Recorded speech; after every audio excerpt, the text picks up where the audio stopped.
मालती ने जिस साल बीए का इम्तिहान पास किया था, उसी साल से उसके बड़े भाई ने उसके लिए लड़का देखना शुरू कर दिया था।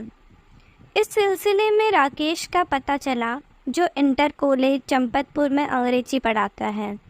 वे 2 भाई हैं। उनके पास 8 एकड़ ज़मीन है, जिस पर राकेश का बड़ा भाई खेती करता है। राकेश के घर वालों ने मालती को देखते ही शादी के लिए हाँ कह दी और शादी की तारीख तय करने के लिए कहा। उनकी बात सुनकर मालती की माँ ने कहा, बहन जी, अभी लड़के ने तो लड़की देखी ही नहीं है, उन्हें भी लड़की दिखा दी जाए। आखिर जिंदगी तो उन दोनों को ही साथ गुजारनी है। इस पर राकेश की माँ ने जवाब दिया, हमारा राकेश बहुत सीधा और संकोची स्वभाव का है। हमने उससे लड़की देखने के लिए बार बार कहा, मगर उसने हर बार यही कहा, आप लोग पहले लड़की देख लीजिए, जो लड़की आपको पसंद हो गई वही मुझे भी पसंद हो गई। उनकी बात सुनकर सभी लोग राकेश की तारीफ करने लगे। केवल मालती ही मन में सोचकर रह गई। उसे इस बात पर गुस्सा आ रहा था कि क्या केवल लड़के को ही हक है कि वह अपना जीवन साथी पसंद करे? लड़की को इसका हक नहीं है। उसे इतना भी हक नहीं है कि उसे जिसके साथ जिंदगी बितानी है, उसे शादी के पहले एक झलक देख ले। शादी की तारीख तय होने के साथ ही परिवार में त्योहार सा माहौल बन गया और देखते ही देखते बारात मालती के दरवाजे पर आ गई। मालती की सखियां उसे सजाकर जयमाला के लिए सजाए गए मंच की ओर लेकर पहुंची। मालती हाथों में वरमाला लिए सखियों के साथ जब मंच पर पहुंची तो वर पर नजर पड़ते ही वह सन्न रह गई। हड्डियों का ढांचा सिर पर मोर धरे उसके सामने खड़ा था। मालती का चेहरा अपने वर को देखकर उतर गया। उसकी इच्छा हुई कि वह जयमाला को तोड़कर फेंक दे और वहां से भाग जाए। कैसे कैसे सपने देखे थे उसने अपने जीवन साथी के बारे में, और ये कैसा जोड़ मिला है। मालती ये सब सोच ही रही थी, तभी उसकी बड़ी बहन ने उसका हाथ कसकर दबा दिया। उसकी चेतना लौटी और उसने बुझे मन से राकेश के गले में जयमाला डाल दी। वर को देखकर हर कोई उस पर टिप्पणी कर रहा था। उनकी बात सुनकर कुछ जिम्मेदार औरतों ने हालात संभालते हुए कहा, कुछ लोगों की सेहत शादी के बाद सुधर जाती है। जब पत्नी के हाथ का भोजन करेगा तो उसकी सेहत सुधर जाएगी। शादी के बाद मालती जब ससुराल पहुंची तो घर की अच्छी हालत देखकर उसे कुछ तसल्ली हुई। ससुराल में उसके रूप रंग की खूब तारीफ हुई। उसकी ननद और जेठानी ने उसके सुहागरात के लिए फूलों की सेज तैयार कराई और रात के 9:30 बजे वे दोनों मालती के साथ हंसी मजाक करते हुए उसके कमरे में छोड़ आई। रात 10 बजे राकेश ने कमरे में प्रवेश किया तो उसका दिल तेजी से धड़कने लगा। राकेश ने उसका घूंघट उठाया तो मालती का खूबसूरत चेहरा देखकर उसकी खुशी का ठिकाना नहीं रहा। वह देर तक मालती का मुंह चूमता रहा और उसके शरीर को प्यार से सहलाता रहा। जब राकेश ने पहली बार संबंध बनाया तो वह 1 मिनट भी नहीं टिक सका। इसके बाद उस रात को उसने 2 बार संबंध बनाया, पर वह दोनों बार 1 मिनट से आधे मिनट के अंदर ही पस्त हो गया। मालती सारी रात प्यासी मछली की तरह छटपटाती रही। मालती 5 दिन तक ससुराल में रही और हर रात उसे ऐसे ही दुखदाई हालात से गुजरना पड़ा। मालती जब अपने मायके पहुंची तो अपनी माँ और भाभी के गले लगकर खूब रोई। उसकी भाभी द्वारा रोने की वजह बार बार पूछे जाने पर उसने सारी बातें उन्हें बता दी। 2 महीने बाद राकेश बड़े भाई सुरेश के साथ ससुराल आया और मालती को विदा कराकर ले गया। घर में पर्दा परखा होने के चलते भयंकर गर्मी में भी मालती को राकेश के साथ बंद कमरे में ही सोना पड़ता था। उसके कमरे के आगे बने बरामदे में उसके जेठ जेठानी सोते थे और उसके सास ससुर छत पर सोते थे।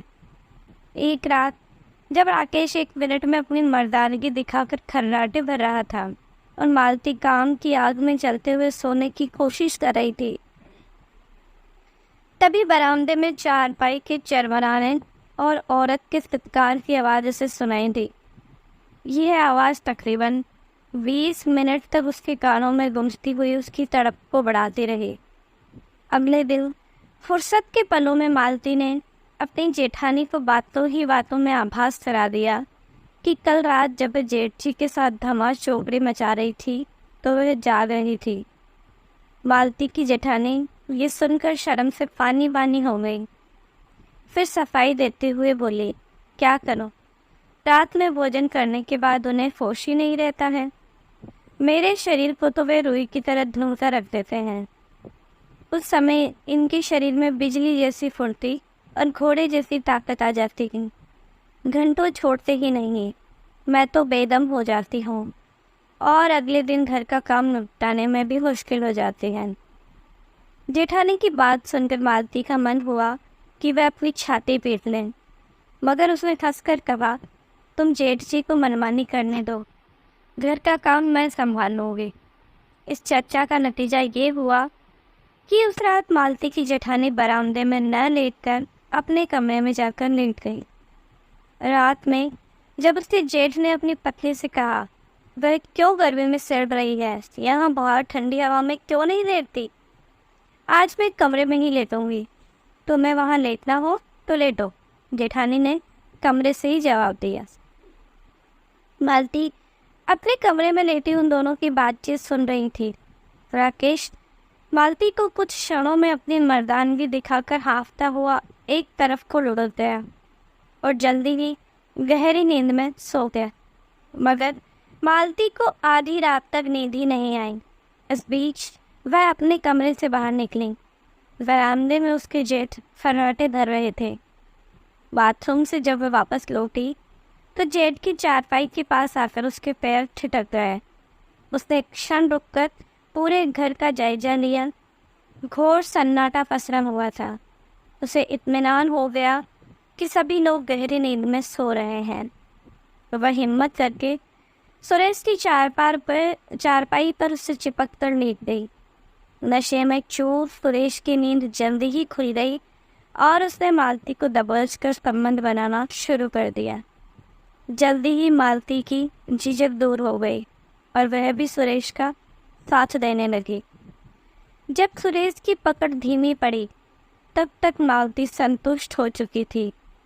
पसीने से लथपथ सुरेश ने जब उसे छोड़ा तभी उसकी नज़र मालती के चेहरे पर पड़ी। उसने चौंक कर कहा, तुम? तभी मालती ने सुरेश के मुंह पर हाथ रखकर कहा, आप एक प्यासी की आज प्यास बुझाई है। आपके भाई तो किसी लायक ही नहीं है। मजबूरन मुझे अपनी प्यास बुझाने के लिए आपके पास आना पड़ा। मालती चुपचाप अपने कमरे में आकर सो गई। इसके बाद से तो वह हर दूसरे तीसरे दिन रात को उठकर सुरेश के पास जाकर अपनी प्यास बुझाने लगी। सुरेश ने 2-3 बार तो संकोच का अनुभव किया, मगर फिर वह भी हर रात को मालती का इंतजार करने लगा।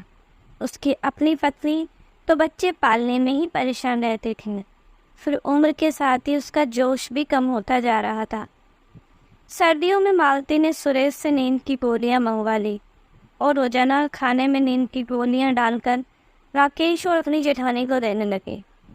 सुरेश अब दिन भर चौपाल में पड़ा सोता रहता और रात में राकेश के सोने के बाद उसके कमरे में घुस जाता और मालती के साथ मजे लेता नहीं।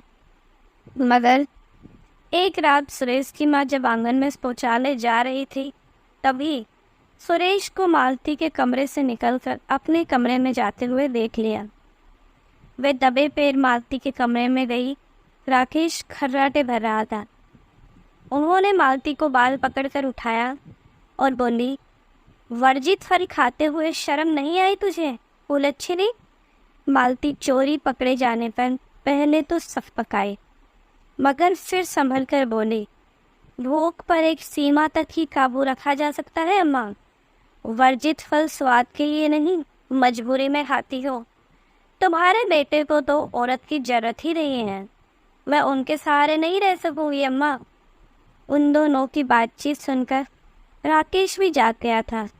उसे अपनी कमजोरी का एहसास तो था ही, इसीलिए वह चुपचाप सिर झुकाकर कमरे के बाहर निकल गया। थैंक यू दोस्तों। आपको हमारी ये कहानी कैसी लगी प्लीज़ कमेंट में ज़रूर बताइए और चैनल को लाइक एंड सब्सक्राइब करना मत भूलिए। Thank you.